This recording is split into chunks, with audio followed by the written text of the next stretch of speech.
Each year, your IAR Government Affairs team represents the interests of realtors at the Indiana General Assembly. This year, as we closed the 2014 session of the legislature, we're happy to report to our members that we had a very successful session. We had a number of issues that we were able to promote on behalf of realtors, and more importantly, advocate against some very harmful issues that may have collectively hurt your bottom line. In even-numbered years, the Indiana General Assembly meets for a very short time. A bill from its introduction to its enactment happens in a shorter period of time than almost anywhere else in the country. We call those even-numbered years short sessions.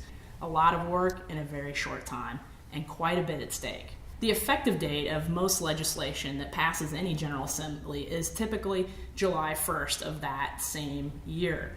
So we thought this was a good time to do a quick overview on some key pieces of legislation that passed that will be effective July 1.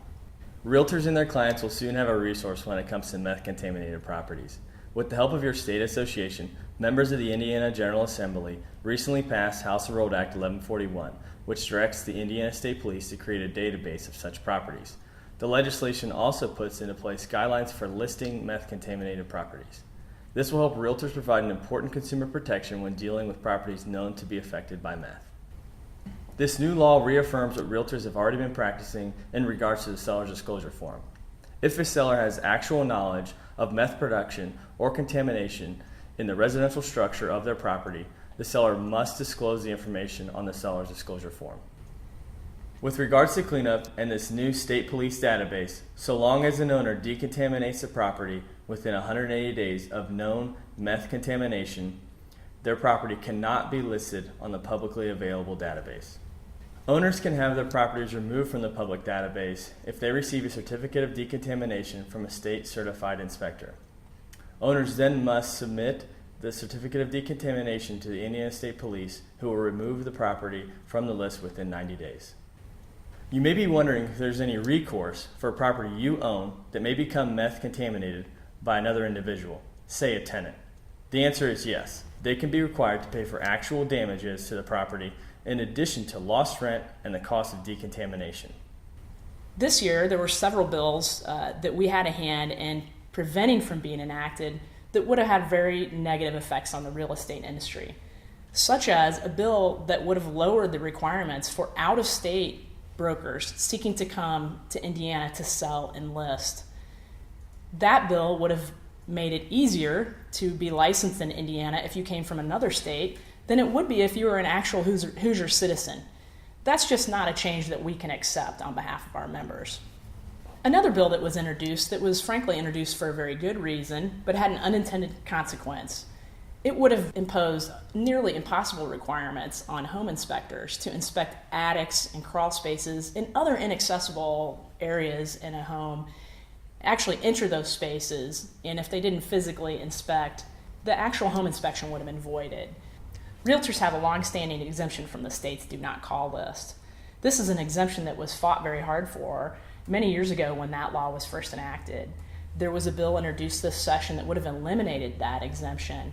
We opposed a bill that would have taken one more tool out of the toolbox of our members in helping them do their part to contribute to restoring a strong real estate market.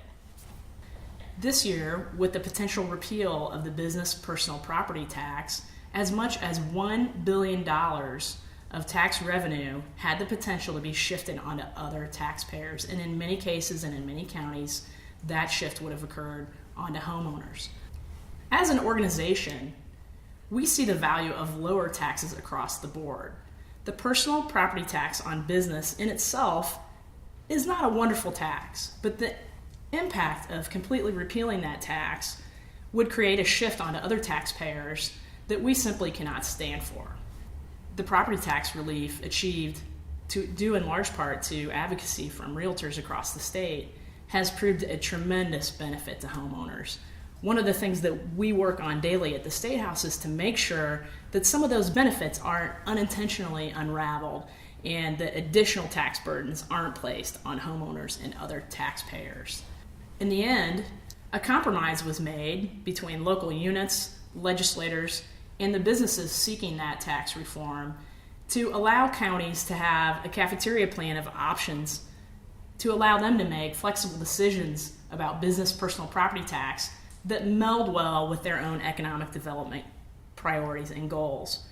Married with that same compromise was the creation of a blue ribbon commission that will take a greater look at the impact of, among other things, a complete elimination of the business personal property tax.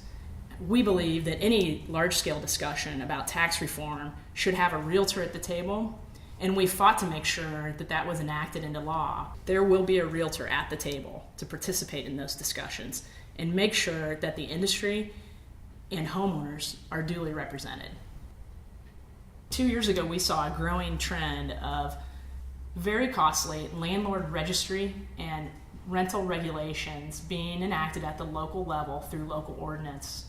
This trend was very concerning to us. In some locales, these rental fees on landlords were as high as $80 per door. Imagine the cost of this fee on your own business. Imagine the cost being passed on to renters out there. We oppose the real estate industry being singled out as a point of collection for revenue to offset local budget costs that might have little or nothing to do with real estate to begin with. So in 2013, the real estate industry collectively achieved passage of a moratorium on these new regulations at the local level. We understood that a permanent moratorium that would prevent local ordinances was unrealistic.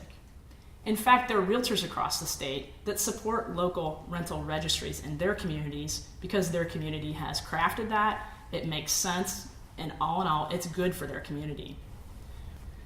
The one-year moratorium against additional local landlord registration programs was set to expire this year. When that expired, we wanted to make sure that there was a good state-level guidance and regulation that local units could look to make sure that there was no abuse of their local realtors, no abuse of local landlords, and no unnecessary and harmful collection of fees. The legislation that was passed has three components to it. First and foremost, it allows specifically for a local unit, if it so chooses, to adopt an ordinance creating a landlord registry. That landlord registry allows for a fee not to exceed $5 per property.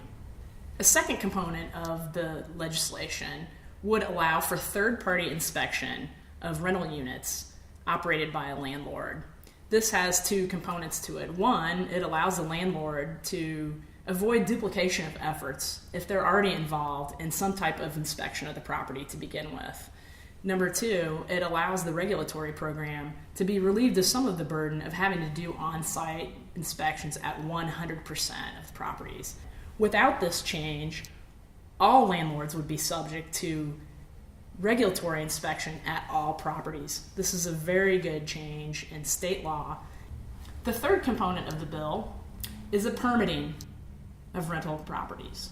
The bill will allow local units to adopt an ordinance permitting rental properties, but does not allow them to charge a fee for it and does not allow a local ordinance to require education as a component and a criteria for that permit. Beginning July 1 of this summer, the new legislation will take effect. This state law, for the first time, will provide guidance for local units who already have the authority now to adopt landlord registries and inspection programs to make sure that there's uniformity across local units and to make sure that there are guidelines for those ordinances to follow so we don't get into the same problem we had before of singling out one industry as a revenue source for a strapped local budget. Realtors have a long history of participating in the formulation of public policy at the state level. We also have a very strong, sound reputation in advocating for our members, in advocating for the real estate industry, and in advocating on behalf of homeowners.